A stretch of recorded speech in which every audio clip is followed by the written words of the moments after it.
What's going on, guys? It's Seth Forge here, and today I am back with another video, and this time I'll be talking about my Carolina Tar Heels basketball team going on the road to South Bend, avoiding another loss in the ACC play. And this one would have been ugly because UNC was up by, let's say, 12 points. I got my sheet right here of just some key points and some stats as well. And yeah, they had a 12-point lead in this game. And of course, whenever UNC has a decent lead, they stop playing basketball. Or it's also like the opposite, where they have a chance to take the lead, though they stop playing basketball there too. So it's like a double whammy where they play well, then they stop playing well, then they play well, and they have a chance to lead, they stop playing well. So it's a roller coaster with this team, because literally this game could have gone either way at the end, because UNC just sometimes just lets teams come back. Notre Dame was getting hot off the bench. Marcus Burton had like 20-something points. He had 23 points off the bench. And then Tay Davis had 17 points. Braden Shrewsbury also went off too. So that's three guys for them that pretty much kept this game close. Ian Jackson once again had a great game. Had 27 points. Another game where he had back-to-back 20-plus points. RJ Davis continues his struggles in this game. And Elliot Cadeau, hey, he heard the critics from last game. And of course, me ranting in my last video, which that really doesn't have any effect on anything, made one clutch three. And of course, it was an 1 too. So that was a great shot by him at the end to clutch the game. Though Marcus Burton almost made a layup, which was kind of close, because UNC basically just let him through almost a layup, and then Notre Dame could have scored to win the game. But thankfully, UNC squeaks out a win to make it 74-73, to make it 9-6 in the season overall and 2-1 in the conference. And I wish UNC had the chance to beat Louisville, but now it's time to move on from that, because they got to play SMU. SMU just lost significantly to Duke, which at SMU. So I believe they play at home against SMU. So that should be another key matchup for UNC, especially because Hubert Davis, your heat or your seat is kind of warming a little bit right now, because these last few games, I know Seth Trimble has been hurt, but man, it just seems like it's the same team over and over again. Like you just watch it like it's Groundhog Day, like the movie, where it's just over and over and over again. And it's just like it gets quite annoying at times. It gets very annoying to just watch as a UNC fan. But I'm glad they won. I'm glad they finally came over the hump and just beat them. It was a tight stretch at the end. I know basketball was a game of possessions and or momentum as well. So key moments of this game: Ellie Cadeau with the 3-point clutch and one at the end. Of course, also Jalen Washington, also before that shot, forces a turnover. Though he had an okay game, but still had some times where he lost the ball a little bit. Marcus Burton almost made the game-winning layup, which they almost allowed him to score at the end.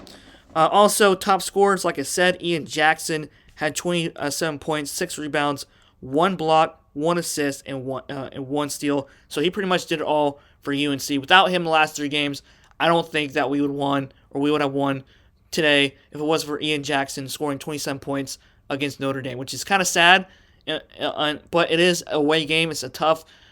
Usually away games are pretty tough, especially in ACC play. Though ACC is a little bit down this year, but I think we'll be all right in my opinion. All right. So also we have Ellie Cadeau with 10 points, 1 rebound, 6 assists.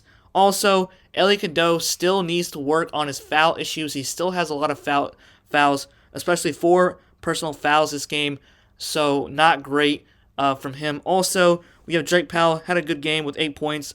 Still needs some stuff to work on. He's actually becoming a solid role player.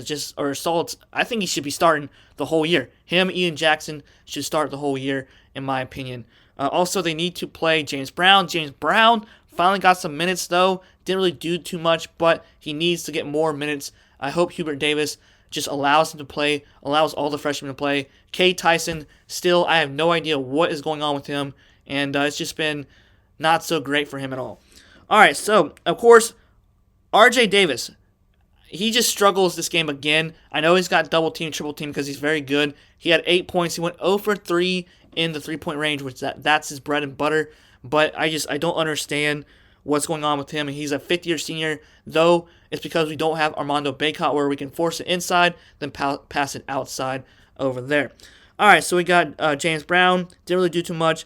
Lubin had 4 points, 3 rebounds. Jalen Withers had some key plays at the end, though he was a little clumsy with the basketball, but he had some key points, had some nice dunks, alley-oops as well, which that were pretty cool to see watching on TV. And that's pretty much it for the guys. Cade Tyson, I don't know what's going on with him. He needs to just I don't know what's going on with him, man. I really want him to succeed with UNC, but right now he's just struggling to just like play basketball and shoot, and it's just been awful.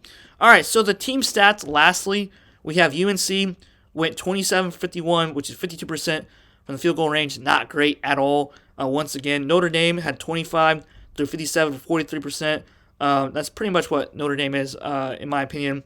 3-point range still terrible from both sides. So UNC went 6 for 21, which is 28%. And, of course, Notre Dame went 7 for 23 for 30%. And so both teams didn't really have too great of the three-point range at all. Free throw percentage, UNC went 14 for 18 for 77%. And Notre Dame went 16 for 21, which was 76%. So both teams almost averaged about the same amount of free throws. There weren't lopsided because Ted Valentine wasn't there, TV Teddy. So thankfully he was not there for this game. Rebounds, Notre Dame out-rebounded UNC by 2 rebounds, 32 points to 30. And points off the turnovers, UNC had 16 points off turnovers, which is solid. Notre Dame had 10. Fast break points, Notre Dame had 13 compared to UNC's 10. You know, UNC is supposed to be a fast-paced type team, which I don't really care about that. I'd rather see them just not force turnovers when shooting the ball. I've still seen a lot of missed layups today, which is kind of still frustrating for UNC watching that game. Also, personal fouls, 19 personal fouls compared to Notre Dame's 15, I believe. May have to go check that about that on stats when I relook at the on ESPN. Also, largest lead, which UNC had at the end or midway at the end of the second half, and of course, Shrewsbury got hot and Marcus Burton got hot at the end to shoot threes and to keep Notre Dame at the helm of UNC, close matchup, back and forth type of way. And of course, Ellie Cadeau with the clutch 3 at the end and with the field goal. And the final score of today's game, 74-73. If you guys like these types of videos as well, I'm going to try to do more UNC basketball videos. And also, I'm going to try to do more college basketball videos as well, since football is pretty much over. And if you like this video, let me know what you guys think also. And I finally did some more notes this time. Alright guys, step forward here. Go Heels. Y'all have a great rest of the day. Next game is SMU. I'll try to make a video on that as well. Alright guys, peace out.